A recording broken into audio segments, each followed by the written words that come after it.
बाबू देखो ध्यान से बेटा, एप्लीकेशन ऑफ गॉस लॉ।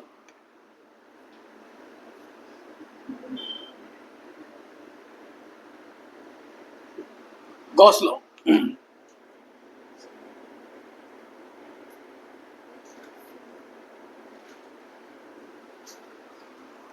बहुत सारी एप्लीकेशन है।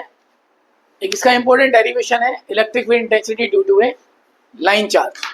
क्या है मेरे, इसकी पहली एप्लीकेशन लिख लो, इलेक्ट्रिक फील्ड इंटेंसिटी लिख लो, electric field intensity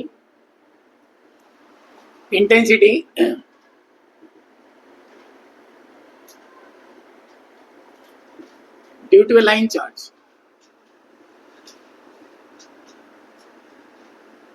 line charge का मैंने यहां से देखिए कंडक्टर है, इसके ऊपर क्या पॉजिटिव चार्ज है, ये कंडक्टर क्या पॉजिटिव चार्ज है इसके ऊपर, और मुझे पता करना है कि भैया यहाँ पे कितना इलेक्ट्रिक फील्ड है at point P at a distance R, ये मुझे पता करना है। ये पहली एप्लीकेशन है। आई बात में अच्छे से समझाई बात अच्छे से भाई। पहली एप्लीकेशन बताओ, electric field intensity due to line charge. Line charge mean समझा आपको, एक वायर है, ठीक है, क्या मेरे बच्चे, एक वायर है। डाउट इस बात में आपको, जल्दी बोलो, पर कैसा वायर है मेरे बच्चे, इनफाइनाइटली लॉन्ग। ये भी लिख लो, इनफाइनाइट वायर की लिखो, ब्रैकेट लिखो, infinitely long straight, infinitely long है, इनफाइनाइटली लॉन्ग वायर है, ठीक है, चार्ज वायर। डाउट है बेटा इस बात में? डाउट है मेरे बच्चे? अब आप यहाँ समझिए, थोड़ा सा यहाँ ध्यान दो, मैं थोड़ी फिगर को छोटी कर देता हूँ जिससे थोड़ा सा अच्छे से आ जाए। देखो ध्यान से, इधर ये पॉइंट पी है जिसकी डिस्टेंस आर है, यहाँ पे ड्रॉ करेंगे गॉसियन सरफेस, एक सिलेंडर बनाएंगे, इसे बोलते हैं गॉसियन सरफेस, एक इमेजनरी सरफेस है, इमेजिनरी सरफेस है, बिकॉज हमारा जो लॉ है वो किसके लिए एप्लीकेबल है, for the close surface, for the close surface. हमने इसके चारों तरफ क्या किया, एक सिलेंडर ड्रॉ किया, इसे बोलते हैं गॉसियन सरफेस। क्या बोलते हैं इसको, ड्रॉ एक Gaussian surface of radius R, please ध्यान दो, ड्रॉ एक Gaussian surface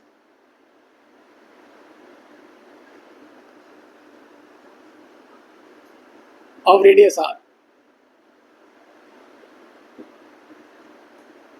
and length L, L length ले भाई इसका।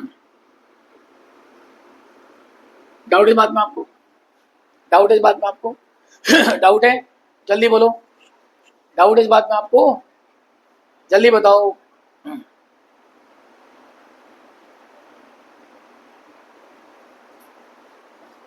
समझ हमारी बात अच्छे से, बात हमारी अच्छे से। अब मुझे बताओ इलेक्ट्रिक फ्लक्स कहाँ जाएगा, इलेक्ट्रिक फील्ड कहाँ जाएगा? देखो समझो, इलेक्ट्रिक फील्ड ऐसे जाएगा, देखो इलेक्ट्रिक फील्ड कैसे जाएगा मैं दिखा रहा हूँ आपको, इधर ध्यान देना पड़ेगा आपको। इलेक्ट्रिक फील्ड ऐसे देखो, इस डायरेक्शन में जा रहा है, देखो ध्यान से, इस डायरेक्शन में जा रहा है। मेरी बात को समझो अच्छे से। अब मैं अगर यहाँ पे देखो इलेक्ट्रिक फील्ड की डायरेक्शन ये है, और मेरा ये वाली जो कैप है, अगर कैप ए है, इसका नॉर्मल वेक्टर तो ये होगा, इसके बीच में एंगल 90 डिग्री है ना, एंगल 90 डिग्री। यहाँ भी देखो, नीचे भी देखो, इलेक्ट्रिक फील्ड इस डायरेक्शन में, और इसका नॉर्मल वेक्टर क्या है, ये भी ऐसे ही, नहीं तो जो कैप ए है और कैप बी है, इस केस में इलेक्ट्रिक फील्ड कितना होगा, electric field at cap A and B, electric field at both the end will be zero. बोलो क्यों? Electric flux, electric flux, electric flux क्यों लिखा, मेरे बताओ जल्दी से, बताओ बेटा क्यों होगा बताओ। देखो मेरे बच्चे, ये थीटा 90 है,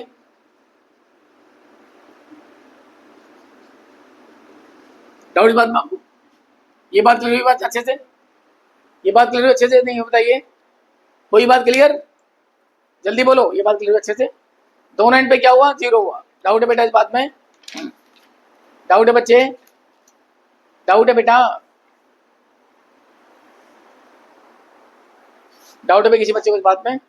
नोट किया आपने इस चीज को, नोट कर रहे हैं आप इसको, नोट कर रहे हैं क्या बाबू? यहाँ ध्यान दो अच्छे से। अगर मैं यहाँ पे, बाबू इधर देखो ध्यान से, इधर अगर मैं यहाँ पे सरफेस ले लूँ, यहाँ पे ये सरफेस ले लूँ ds, अब देखो सरफेस इलेक्ट्रिक फ्लक्स दोनों एक ही डायरेक्शन में, इलेक्ट्रिक फील्ड एंड दोनों ही सेम ही डायरेक्शन में, राइट, दोनों क्या मेरे बच्चे, सेम डायरेक्शन में। तो इस केस में क्या होगा बताओ, ये इस केस में क्या होगा बेटा, ये डाउट है बेटा? डाउट इस बात में किसी को? डाउट इस बात में किसी को? थीटा जीरो इस केस में थीटा जीरो है। बताओ मेरे बच्चे इसका मीनिंग क्या होगा? ये डाउट है? ये डाउट है? जल्दी बोलो, ये डाउट है क्या? ये डाउट है क्या? बोलो, ये डाउट है किसी को? ये डाउट है किसी को? ये डाउट है? बताओ इसका सरफेस एरिया कितना होगा? कितना है बताओ एरिया को इसका? 2 पाई आर एच। 2 पाई आर एच। डाउट इस बात में? डाउट इस बात में? अरे इसमें डाउट है? जल्दी बोलो, इसमें डाउट है। बताओ इसका मीनिंग क्या है? इसका मीनिंग क्या है? बताओ इसका मीनिंग क्या है? इसका मीनिंग है क्यू बाई एप्सिलॉन नॉट।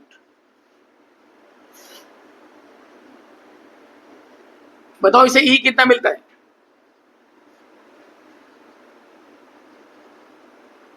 देखो, दिमाग लगाओ इसमें। क्यू बाई एल, देखो ध्यान से अच्छे से। इसका मीनिंग क्या होता है बताओ? इसका मीनिंग होता है लीनियर चार्ज डेंसिटी। क्या इसका मीनिंग होता है भैया? Linear charge density. डाउट इस बात में आपको? ये क्या मिला? इलेक्ट्रिक फील्ड मिला। किसकी वजह से? Because of a infinitely long charge wire है। कहाँ मिला? At a point P at a distance R. Doubt इस बात में आपको? समझाई कैसे करना होता है? एंड ए और एंड बी से इलेक्ट्रिक फ्लक्स पास नहीं होगा बिकॉज एंगल 90 डिग्री है। तो सरफेस एरिया लिया यहाँ से, ये वाला कॉन्सेप्ट यूज किया। इसका मीनिंग होता है इंटीग्रेशन ऑफ सरफेस एरिया का मीनिंग, इसका पूरा एरिया। वो पूरा एरिया कितना है? 2 पाई आर एच होता है। एच कितना यहाँ पे? L length of the conductor है। डाउट इस बात में आपको? डाउट इस बात में आपको? आई बात में अच्छे से? अगर डाउट भी है किसी को पूछो फटाफट। एप्लीकेशन गॉस्लो एक और है हमारे पास में। अगर हमारे पास थिन शीट हो, थिन शीट है हमारे पास में, तो थिन शीट हम ऐसे दिखाते हैं। ये एक फिगर टाइप समझ लो ध्यान से। ये थिन शीट एक मान लो,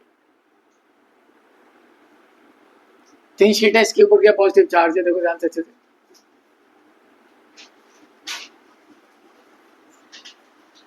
और इससे आर डिस्टेंस पे एक पॉइंट पी है। यहां मुझे पता करना है यहाँ इलेक्ट्रिक फील्ड कितना है। Making use of Gauss law. Gauss law में यूज करना है हमें। गॉस लॉ की डेफिनेशन अच्छे से आनी चाहिए। Gauss law state that the electric flux, मेरी बात समझ ध्यान से, electric flux passing through any close surface is equal to 1 by epsilon times of the charge enclose. ये हमें पता होना चाहिए अच्छे से। स्टेटमेंट नहीं आता 12 के बच्चों को, ठीक है? अगर हमें यहाँ पे पता करना है यहाँ पे इलेक्ट्रिक इंटेंसिटी क्या है, तो हम क्या करेंगे? We will make use of Gauss law. That means हम क्या करेंगे मेरे भाई? देखो ध्यान से, यहाँ पे एक ड्रॉ करेंगे गॉसियन सरफेस। देखिए ध्यान से, यहाँ पे ये डिस्टेंस अगर आर है, तो ये डिस्टेंस भी कितनी मेरे भाई? पीछे भी आर है। बिकॉज पीछे क्यों लिया बताइए? क्योंकि फ्लक्स तो दोनों साइड से पास होगा ना, फ्लक्स दोनों साइड से पास होगा। इस बात को समझिए। अगर हम इस कैप की बात करते हैं, इस कैप का जो नॉर्मल वेक्टर होगा वो ये होगा। नॉर्मल वेक्टर फ्लक्स ये है, किसका? कैप का नॉर्मल वेक्टर है। और इलेक्ट्रिकल फ्लक्स दोनों का, इलेक्ट्रिकल फील्ड दोनों का सेम ही डायरेक्शन है। इस इधर से भी देखें ध्यान से, ये नॉर्मल वेक्टर इसका देखें, और यही इलेक्ट्रिक फील्ड भी सेम डायरेक्शन में जा रहा है। इसका मीनिंग इलेक्ट्रिक फ्लक्स यहाँ से भी पास होगा और यहाँ से भी पास होगा। अगर ये एंड पी और क्यू है, पी और क्यू दोनों एंड से पास हो रहा है, या इसको एक्स वाई एंड भी कह सकते हैं, एक्स वाई एंड लिख लो। लेकिन यहां से पास नहीं होगा, डायरेक्शन इलेक्ट्रिक फील्ड ऐसे है, इस सरफेस से पास नहीं होगा। अगर हम यहाँ सरफेस यूज करें तो पास, बिकॉज यहाँ पे क्या एंगल 90 डिग्री है। क्या एंगल 90 डिग्री है?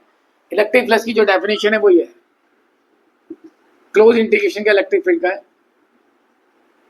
इसका मैंने यहाँ पे ईडीएस कॉस थीटा है। इस केस में थीटा 90 है, इसलिए यहाँ पे क्या है? फाई 0 है, थीटा 90।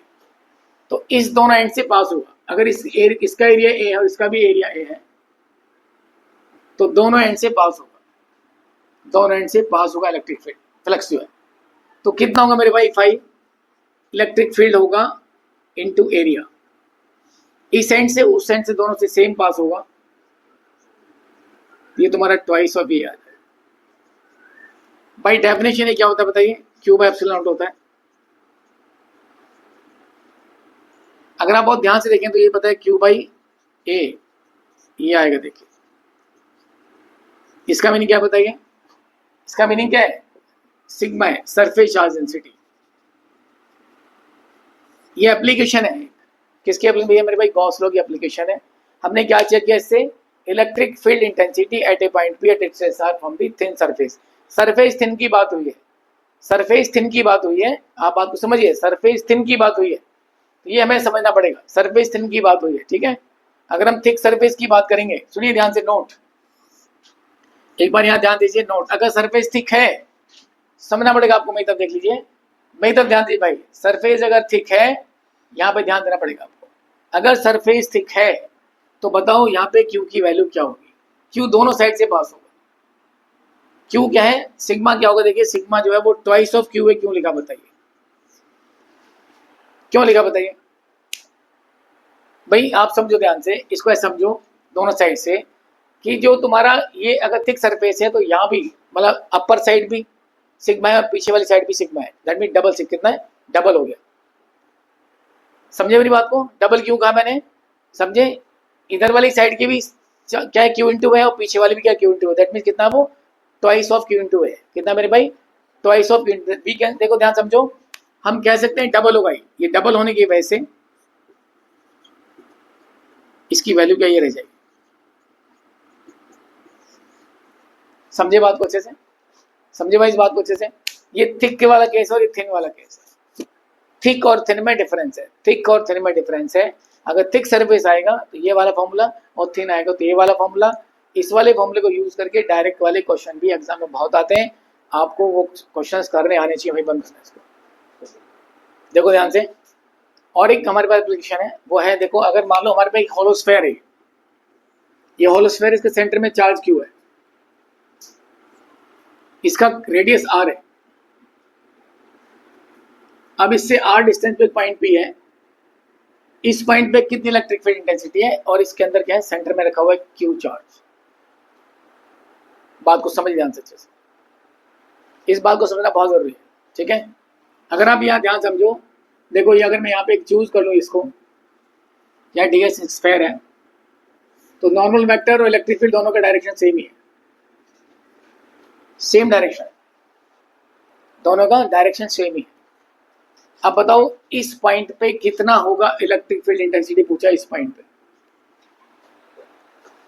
तो हम कैसे निकालेंगे इसको, क्या दिमाग यूज कर सकते हैं, आप बताओ दीदी, आप उससे कहे थे, हाँ जी,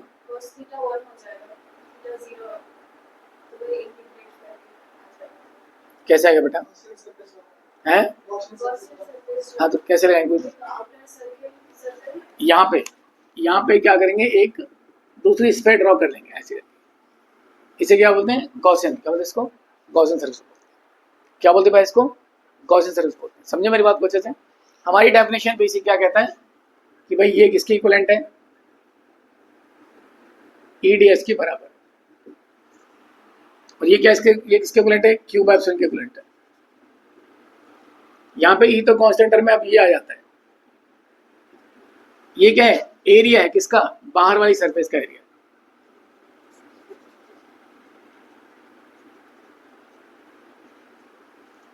बताओ क्या आंसर आएगा इसका,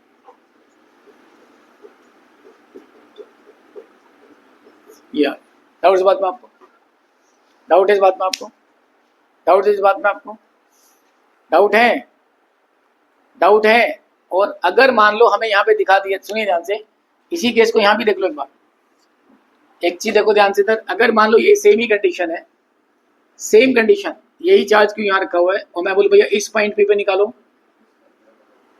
तो यहाँ पे अगर ड्रॉ करने को, देखिए सरफेस यहाँ ड्रॉ किया, ये भी आर है और ये भी कैपिटल आर है, अब क्या आंसर होगा बताइए, जीरो होगा, बताइए क्यों जीरो, जीरो क्यों होगा बताइए, क्योंकि फाई कहता है भैया क्या है तुम्हारा, फाई है 1/% times of the charge enclose है, और इसने कोई चार्ज एनक्लोज नहीं किया, इसने कोई चार्ज एनक्लोज नहीं किया, इसलिए भैया आंसर क्या होगा, जीरो, क्या आंसर होगा, जीरो।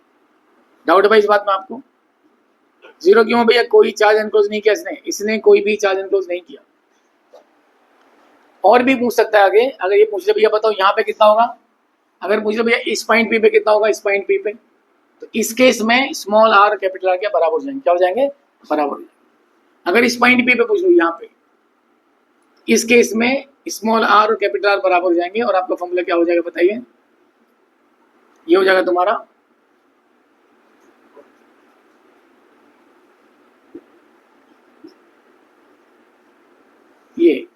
ये एट दी सरफेस है, ये एट दी सरफेस है, ये इनसाइड दी सरफेस है, इनसाइड दी सरफेस है।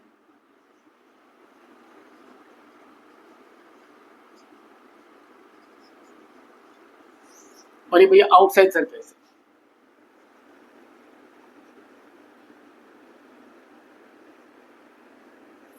ये एग्जाम में बहुत ज्यादा पूछा जाता है।